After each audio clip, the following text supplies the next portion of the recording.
उत्पत्ति 1 अध्याय 1 पद। आदि में परमेश्वर ने आकाश और पृथ्वी की सृष्टि की। 2 तीमुथियो 3 अध्याय 16 पद। हर एक पवित्र शास्त्र परमेश्वर की प्रेरणा से रचा गया है और उपदेश और समझाने और सुधारने और धर्म की शिक्षा देने के लिए लाभदायक है। आमीन। प्रिय दर्शकों, यह क्रूस के संदेश का 5वां सत्र है। पिछले दोनों सत्रों पर लगातार बातचीत करते हुए मैं आपको बताऊंगा कि परमेश्वर किस प्रकार का अस्तित्व है। आज मैं आपको परमेश्वर के चौथे पहलू के बारे में बताऊंगा, जो बाइबल का रचयिता है। मैं विश्वास करता हूं कि आप आज के संदेश के द्वारा निश्चित तौर पर विश्वास करेंगे कि परमेश्वर का वचन सत्य है। मैं प्रभु के नाम से प्रार्थना करता हूं कि आप अपने विश्वास में परमेश्वर के वचन का पालन करेंगे और अभ्यास करेंगे और जिन आशीषों की प्रतिज्ञा बाइबल में है उन्हें प्राप्त करेंगे। मसीह में प्रिय भाई और बहनों, जब आप चर्च जाते हैं तो प्रत्येक को बाइबल में से कुछ न कुछ प्राप्त होता है। बाइबल में उद्धार के मार्ग के बारे में साफ साफ लिखा गया है। वह हमें बताता है कि क्यों परमेश्वर ने मानव जाति को बनाया, वह कैसे मानव इतिहास की अगुवाई करता है और हमें मनुष्यों की खेती के आदि और अंत के विषय में बताता है। वह स्वर्ग और नरक के बारे में, उद्धारकर्ता प्रभु यीशु मसीह के बारे में और मनुष्यों के कर्तव्यों के बारे में भी साफ साफ बताता है। जब आप इन बातों में विश्वास करते हैं और अभ्यास में लाते हैं, आप जीवन और उद्धार प्राप्त करेंगे। तब आप स्वर्ग के राज्य में प्रवेश करने की योग्यताएं प्राप्त करेंगे। इस संसार में अनगिनत पुस्तकें हैं, लेकिन केवल बाइबल ही मनुष्यों को उद्धार और जीवन दे सकती है। तो इस बाइबल को किसने लिखा? बाइबल को लिखने में कुल 1600 वर्ष लगे। 1500 वर्ष पुराने नियम को लिखने में और 100 वर्ष नए नियम को लिखने में। बाइबल पुस्तकों का संग्रह है जिसे 34 लोगों ने 1600 वर्षों में लिखा है। लेकिन संपूर्ण बाइबल का लेखक परमेश्वर है। जैसा पहले कहा गया, 34 लोग इसके लेखक थे, लेकिन वे इसके रचनाकार नहीं थे, वरन इन्होंने इसे किसी और के लिए लिखा। आइए मैं आपको उदाहरण देता हूँ। एक माँ जो अपने बड़े बेटे के साथ रह रही है, वह अपने छोटे बेटे को चिट्ठी लिखना चाहती है जो अलग रहता है। चिट्ठी में जो कुछ लिखना है, माँ अपने बड़े बेटे को उन बातों को लिखने को कहती है। तो यह चिट्ठी किसकी होगी? क्या ये चिट्ठी बड़े बेटे की होगी क्योंकि उसने इसे लिखा है? नहीं, कभी नहीं। यद्यपि ये चिट्ठी बड़े बेटे के द्वारा लिखी गई है, लेकिन जो उसमें लिखा गया है वह माँ की ओर से है। ठीक इसी तरह से बाइबल में जो लिखा है वह परमेश्वर का वचन है। परमेश्वर ने उन लोगों को जो उसकी नजर में उचित थे, उन्हें पवित्र आत्मा की प्रेरणा के अंतर्गत वचन लिखने के लिए प्रेरित किया। इस विषय में 2 तीमुथियो 3 अध्याय 16 पद कहता है, हर एक पवित्र शास्त्र परमेश्वर की प्रेरणा से रचा गया है और उपदेश और समझाने और सुधारने और धर्म की शिक्षा के लिए लाभदायक है। 2 पत्रस 1 अध्याय 21 पद कहता है, क्योंकि कोई भी भविष्यवाणी मनुष्यों की इच्छा से कभी नहीं हुई, परंतु लोग पवित्र आत्मा की प्रेरणा द्वारा परमेश्वर की ओर से बोलते हैं। यशायाह 34 अध्याय 16 पद कहता है, यहोवा की पुस्तक से खोज कर पढ़ो, इनमें से एक भी ना छूटेगा, क्योंकि अपने जोड़े से अलग ना रहने पाएगी, क्योंकि यह आदेश उसी के मुंह से निकला और उसकी आत्मा ने उनको एकत्र किया है। यद्यपि बाइबल को अनेकों लेखकों ने लिखा है, फिर भी पूरी बाइबल में कोई भी प्रतिकूलता नहीं पाई जाती है, बल्कि ऐसी अनुकूलता पाई जाती है जैसे इसे किसी एक ही जन ने लिखा हो। यह इसीलिए है क्योंकि यह सर्वशक्तिमान परमेश्वर द्वारा पवित्र आत्मा के कार्यों से लिखी गई है।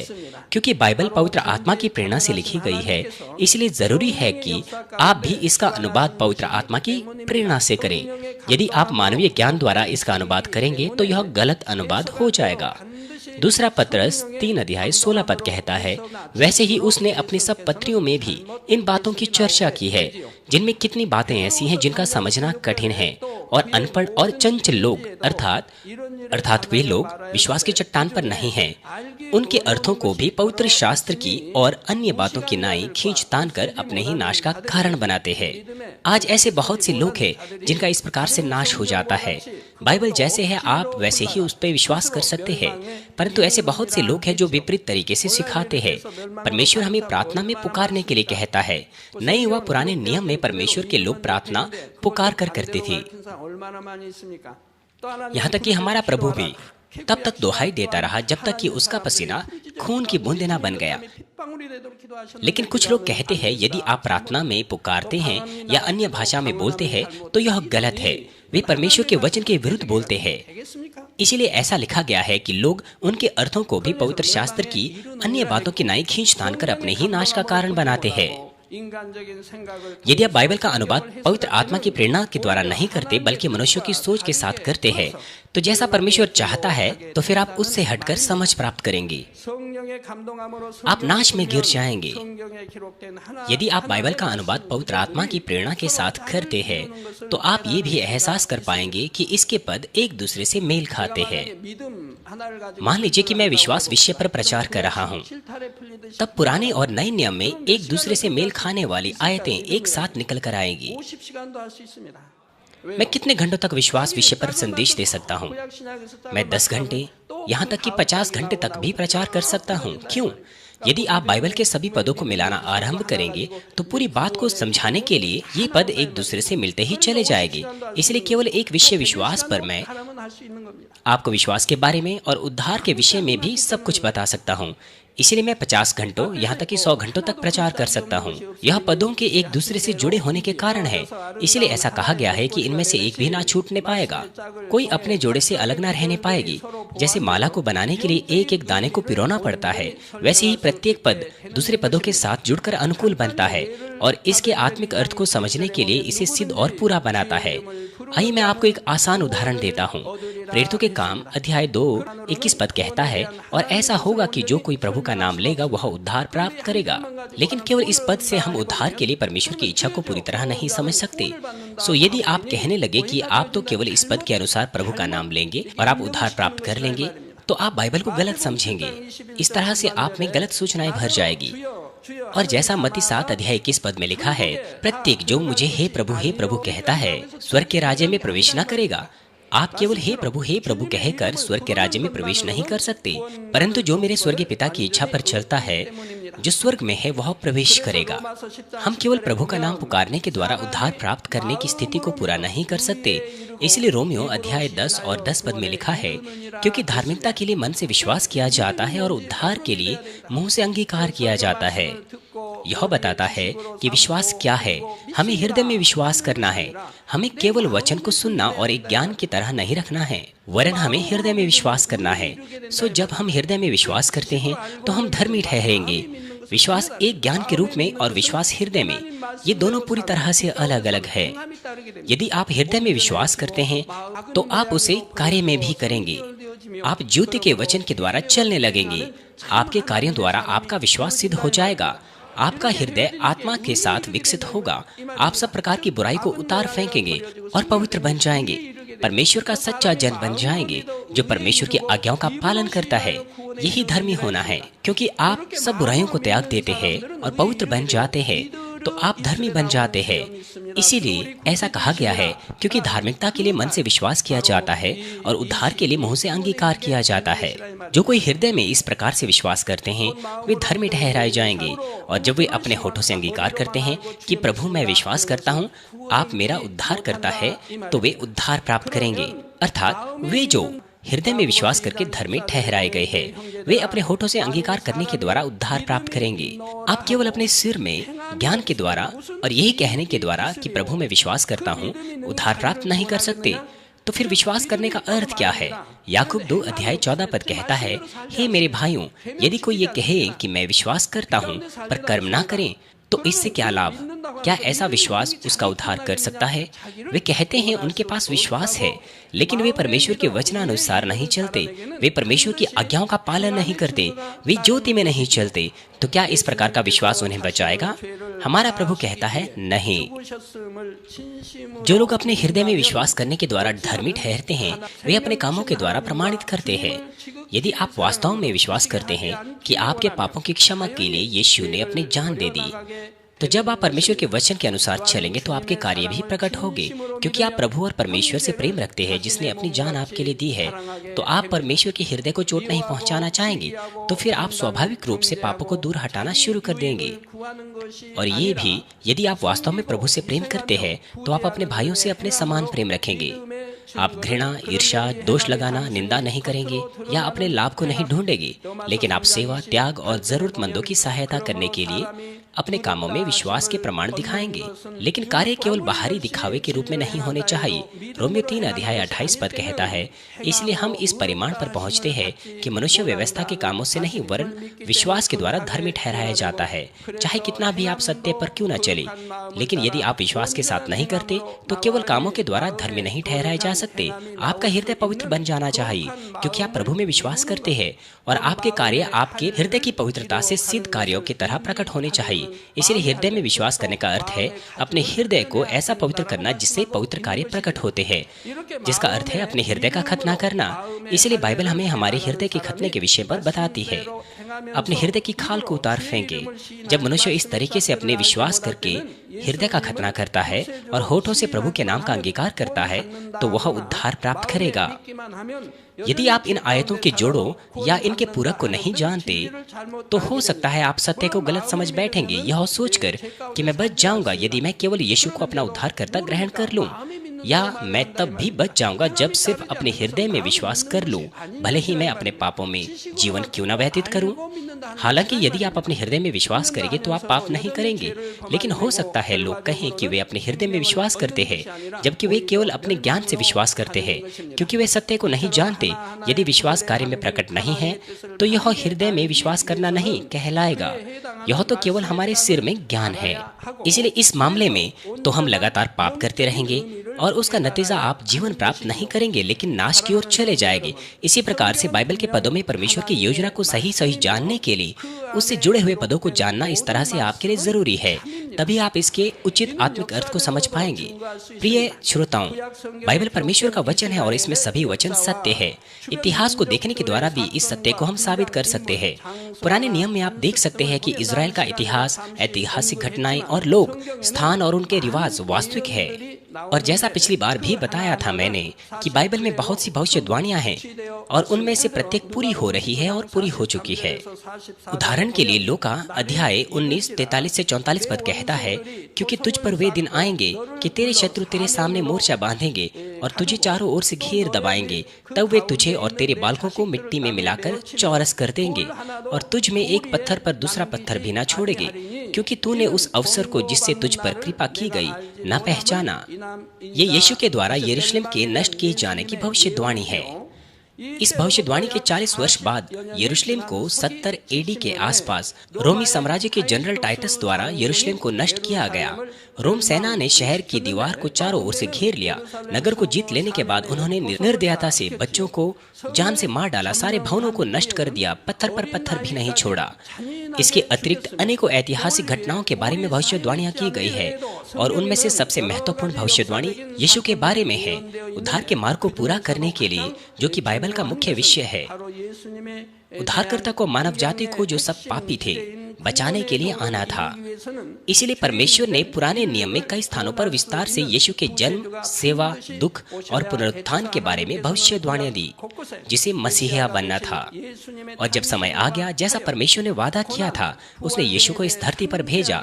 नए नियम में यीशु का पुराने नियम की भविष्यवाणी को पूरा होने के विस्तार पूर्वक वर्णन है। आइए उनमें से कुछ पर पुनर्विचार करें। पहली भविष्यवाणी यीशु के जन्म के बारे में है। उत्पत्ति 3:15 में परमेश्वर हमें बताता है कि उद्धारकर्ता इस्राएली लोगों में से आएगा। जब उसने सांप को श्राप दिया तो उसने कहा, मैं तेरी और इस स्त्री के बीच में, तेरी और इसके वंश के बीच में बैर उत्पन्न करूंगा, वह तेरे सिर को कुचलेगा और तू उसकी एड़ी को डसेगा। यहाँ पर स्त्री आत्मिक रूप से इस्राएल को दर्शाती है। ये तो साफ सी बात है कि पुरुष स्त्री से पैदा होता है, लेकिन क्या कारण है कि परमेश्वर तो भी कहता है कि ऐसा होगा? क्योंकि इसमें आत्मिक अर्थ है। इसलिए प्रकाशित वाक्य 12:5 में लिखा है, उसने एक पुत्र को जन्म दिया जो लोहे के दंड से सब जातियों पर शासन करेगा। उस स्त्री का वह बच्चा परमेश्वर और उसके सिंहासन के पास उठा लिया गया। ये यीशु को प्रमाणित करता है, जो एक स्त्री द्वारा आया, जिसका अर्थ इजराइल के लोग। यशायाह 7:14 कहता है, इसलिए प्रभु आप ही तुम्हें एक चिन्ह देगा। देखो, एक कुंवारी गर्भवती होगी, वह एक पुत्र को जन्म देगी और उसका नाम इम्मानुएल रखेगी। मीका 5:2 कहता है, हे बैतलहम एफ्राता, यदि भी तू ऐसा छोटा है कि यहूदा के हजारों में गिना नहीं जाता। बैतलहम यरूशलेम के नजदीक बसा है, जो एक छोटा सा नगर है, तो अभी तुझ में से मेरे लिए एक पुरुष निकलेगा जो इजराइल में प्रभुता करने वाला होगा और उसका निकलना प्राचीन काल से वरन अनादि काल से होता आया है, अर्थात वह परमेश्वर से जन्मा था। जैसी भविष्यवाणी की गई ठीक वैसे ही यीशु पवित्र आत्मा द्वारा गर्भ में आए और कुंवारी मरियम से बैतलहम की सराय में चरनी में पैदा हुए। यीशु के पैदा होने के बाद राजा हेरोदेस ने यीशु को मारने की कोशिश की और आज्ञा दी कि 2-2 साल के नीचे के लड़कों को मार दिया जाए। लेकिन उस समय परमेश्वर यूसुफ को स्वप्न दिखाकर यीशु को मिस्र ले आया। राजा हेरोदेस के मर जाने के बाद परमेश्वर ने उन्हें एक और स्वप्न द्वारा वापस इजराइल बुला लिया। पुराने नियम में होशे 11 अध्याय 1 पद में भविष्यवाणी करता है, मैंने अपने पुत्र को मिस्र से बुलाया। सो यदि आप मिस्र जाते हैं तो वहाँ पर वे स्थान है जहाँ यीशु ने शरण ली थी और वहाँ बड़ा हुआ। वहाँ रिफ्यूज के नाम से एक चर्च भी है। यीशु कुछ समय के लिए वहाँ था और परमेश्वर के स्वर्गदूत के स्वप्न द्वारा वह वापस इजराइल आ गया था। बाद में वह नासरत चला गया था और वहाँ बड़ा हुआ। जब यीशु ने यरूशलेम में प्रवेश किया, वह गधे पर सवार हुआ, जैसा जकरयाह 9 अध्याय 9 पद में भविष्यवाणी की गई थी कि हे सिय्योन की पुत्री अति आनंदित हो, हे यरूशलेम की पुत्री जय जयकार कर, देख तेरा राजा तेरे पास आता है, वह धार्मिकता और उद्धार से संपन्न है, वह नम्र और गधे पर अर्थात गधी के बच्चे वरन लद्दू के बच्चे पर बैठा है। और साथ ही भजन संहिता 41 अध्याय 9 पद भी कहता है, मेरे परम मित्र ने भी जिस पर मैंने भरोसा रखा था, जो मेरी रोटी खाता था, उसने भी मेरे विरुद्ध लात उठाई है। यहूदा इस्करियोती जो परमेश्वर के वचन की रोटी बिल्कुल नजदीक रहकर प्राप्त करता था, उसने विश्वासघात किया और यीशु को बेच दिया। यहूदा इस्करियोती जिसके पास रुपयों की थैली रहती थी, उसने यीशु को बेच दिया। इसलिए बाइबल उसे ऐसा बताती है कि मेरे परम मित्र ने भी जिस पर मैंने भरोसा रखा था, जो मेरी रोटी खाता था। यहाँ ऐसा नहीं लिखा है कि मेरा चेला, लेकिन मेरा मित्र। इसलिए जब यहूदा इस्करियोती ने यीशु को बेचा, उसने यीशु को एक चिन्ह के रूप में चूमा। उस समय यीशु ने मेरा चेला नहीं कहा, बल्कि मित्र, जिस काम के लिए तू आया है उसे कर, जैसा जकरयाह 11 अध्याय 12 पद में कहा गया है, यदि यह तुझे अच्छा लगे तो मेरी मजदूरी दो और नहीं तो मत दो। अतः उन्होंने मेरी मजदूरी के लिए चांदी के 30 सिक्के तौल दिए। यहूदा इस्करियोती ने यीशु को चांदी के 30 सिक्कों में बेच डाला, जैसे कि पुराने नियम में भविष्यवाणी की गई थी। उसने यीशु को चांदी के 30 सिक्कों में बेच दिया। इसके अलावा और भी कई स्थानों में भजन संहिता जकरयाह में पूरी तरह भविष्यवाणी की गई है कि कैसे यीशु दुख उठाएगा, किस प्रकार से कब्र में दफनाया जाएगा, कैसे वह जी उठेगा, मारा जाएगा और कैसे वह ऊपर उठाया जाएगा। इसी प्रकार से बहुत सी भविष्यवाणियां यीशु के बारे में जो पुराने नियम में थी, नए नियम में एक एक करके पूरी हुई। न केवल बाइबल लेकिन इतिहास भी यीशु को प्रमाणित करता है। अर्थात हम कहते हैं ये साल AD 2017 है, जिसका आरंभ यीशु के जन्म के समय से हुआ था। यदि हम सन 2017 कहते हैं, इसका अर्थ है 2017 साल बीत चुके हैं जब से यीशु ने हमें बचाने के लिए इस धरती पर जन्म लिया। संवत AD एनो डोमिनाई यीशु के जन्म लेने के समय से ही हमारे पास है। पहला कुरिन्थियों 15 अध्याय 6 पद कहता है कि 500 लोग जी उठे प्रभु के गवाह थे। यह कहता है कि उसके पश्चात वह 500 से अधिक भाइयों को एक साथ दिखाई दिया, जिनमें से अधिकांश अब तक जीवित है। इसका क्या अर्थ है? जब प्रेरित पौलुस बाइबल की इस किताब को लिख रहा था, 500 में से आधे से ज्यादा लोग यीशु के ऊपर उठाए जाने के गवाह थे। वे जीवित थे और उनमें से कुछ सो गए थे। हम सो गए विश्वासियों के शरीरों के बारे में कहते हैं जो मर गए हैं और स्वर्ग चले गए। सो उनमें से कुछ सो गए थे। उदाहरण के लिए याकूब, यीशु का एक चेला जो शहीद हो गया था, इस प्रकार से कुछ सो गए थे। इन गवाहों के द्वारा प्रभु के पुनरुत्थान को पूरे जगत में बताया जा रहा था। आज के दिन तक ये सत्य है कि प्रभु के बारे में बाइबल में कहे गए सब वचन सत्य है और परमेश्वर का वचन पूरे संसार में फैल रहा है। और ये भी जो इन बातों को सुनते और विश्वास करते हैं, वे भी परमेश्वर से मिल सकते हैं, अनुभव कर सकते हैं, जो कि बाइबल का लेखक है। जब वे परमेश्वर के द्वारा दिए गए वायदों के वचन पर विश्वास करते हैं और अमल करते हैं, जो बाइबल में है, तब वे हमारे परमेश्वर के कार्यों का अनुभव कर सकते हैं, जो अपने वायदों को पूरा करता है और अपने वचनों को नहीं टालता है। मसीह में प्रिय भाई और बहनों, बाइबल प्रभु के आने से पहले अंतिम दिनों के दौरान संसार की स्थिति, चिन्हों के बारे में भविष्यवाणी करती है। ये हमारे भविष्य के बारे में, घटनाओं के बारे में भविष्यवाणी करती है, जैसे कि महाक्लेश काल के 7 वर्ष, तीसरा विश्व युद्ध, 1000 वर्ष का समय, न्याय का दिन, स्वर्ग और नरक। बाइबल हमें यह पूरी तरह से बताती है कि कैसे हम जो इतिहास के इस समय में जी रहे हैं, उद्धार और आशीषें प्राप्त कर सकते हैं और कैसे हम स्वर्गीय राज्य में जा सकते हैं। लेकिन कुछ लोग, यद्यपि वे परमेश्वर पर अपने विश्वास का दावा करते हैं, फिर भी वे विश्वास नहीं करते कि बाइबल का वचन परमेश्वर का वचन है। कुछ दूसरे और लोग हैं जो कहते हैं बाइबल परमेश्वर का वचन है, लेकिन पूरी तरह से बाइबल के वचनों पर विश्वास नहीं करते। इसलिए जब बाइबल उनके सोच या उनके लाभ से सहमत नहीं होती, तो वे उसके अनुसार नहीं चलते। लेकिन बाइबल निश्चित रूप से परमेश्वर का वचन है, जो कि परमेश्वर के द्वारा पूरी तरह से स्थिर है। इसलिए उनके लिए जो बाइबल पर विश्वास करते हैं और अमल करते हैं, परमेश्वर अपने वायदों के अनुसार उन्हें आशीष देता है। उदाहरण के लिए मरकुस 9 अध्याय 23 पद कहता है, यदि तू कर सकता है। यीशु ने कहा, विश्वास करने वाले के लिए सब कुछ संभव है, विश्वासियों के लिए कुछ भी असंभव नहीं है। मरकुस 16 अध्याय 17 से 18 पद कहता है, और विश्वास करने वालों के साथ ये चिन्ह दिखाई देगी, वे मेरे नाम से दुष्ट आत्माओं को निकालेगी, नई नई भाषाएं बोलेगी, वे सांपों को उठा लेगी, और यदि वे प्राणनाशक विष भी पी जाएं, इससे उनकी हानि न हो। वे बीमारों पर हाथ रखेंगे और वे चंगे हो जाएंगे। परमेश्वर का वचन साफ साफ कहता है, जो विश्वास कर उनके लिए सब कुछ संभव है, और ये उनके चिन्ह होंगे। बाइबल में आप नए या पुराने नियमों में परमेश्वर के लोगों को पाएंगे जिनकी मृत्यु बीमारी से नहीं हुई। बाइबल कहती है, मूसा की आंखें 120 की आयु में भी कमजोर नहीं पड़ी थी, वह स्वस्थ था और परमेश्वर के कार्यों को पूरा कर रहा था, और परमेश्वर ने उसे बुला लिया।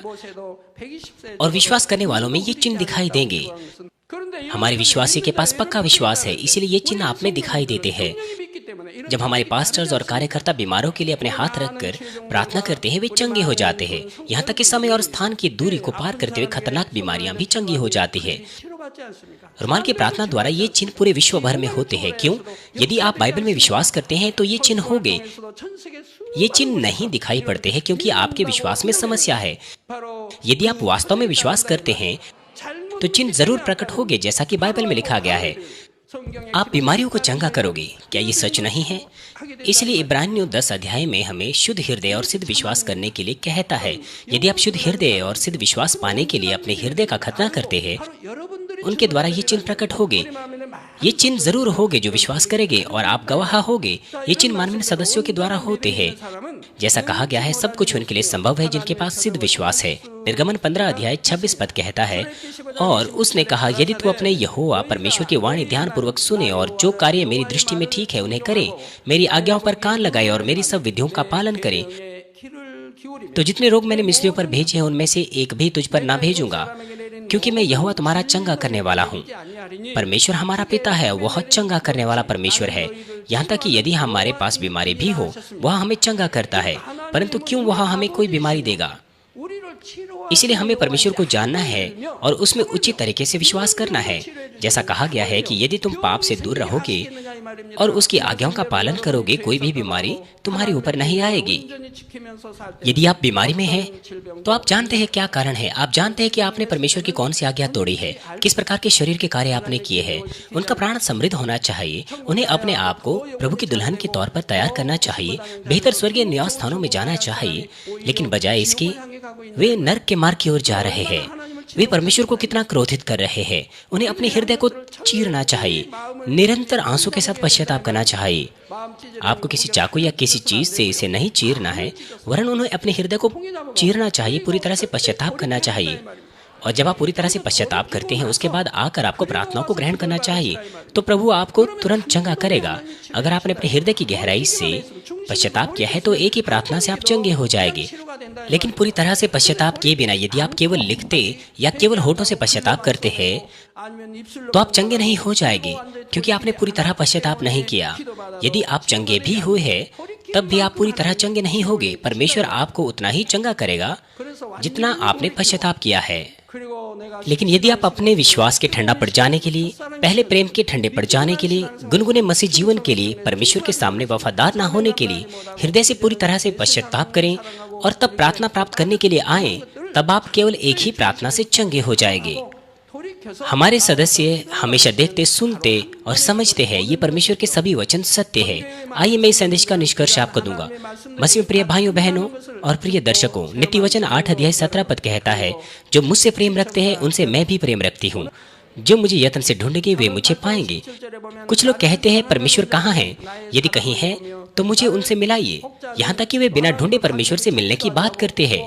वे जबकि परमेश्वर को प्रेम भी नहीं करते। परमेश्वर आपको प्रेम करेगा जब आप उसे प्रेम करेंगे। परमेश्वर आपको मिलेगा जब आप परिश्रम पूर्वक उसे ढूंढेंगे। इसलिए ऐसी बातों को कहना परमेश्वर को ढूंढे बिना मूर्खता है। यदि आप वास्तव में किसी से प्रेम करते हैं तो हम वो करना चाहेंगे जो उसे पसंद है।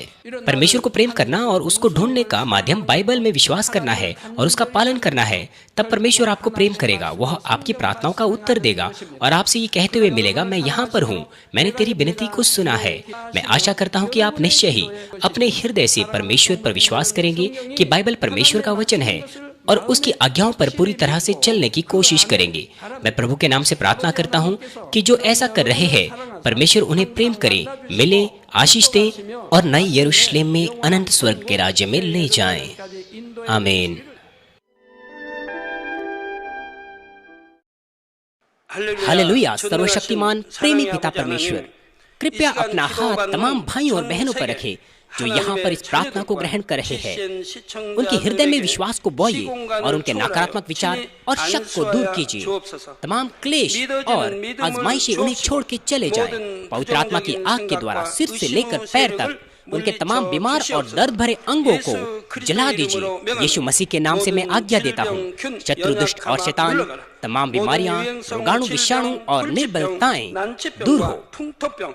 ज्योति उन पर चमके। उनके तमाम असाध्य और अंतकारी रोग पवित्र आत्मा की आग के द्वारा झुलसा दीजिए। तमाम प्रकार की महामारियां, मलेरिया सहित जला दीजिए।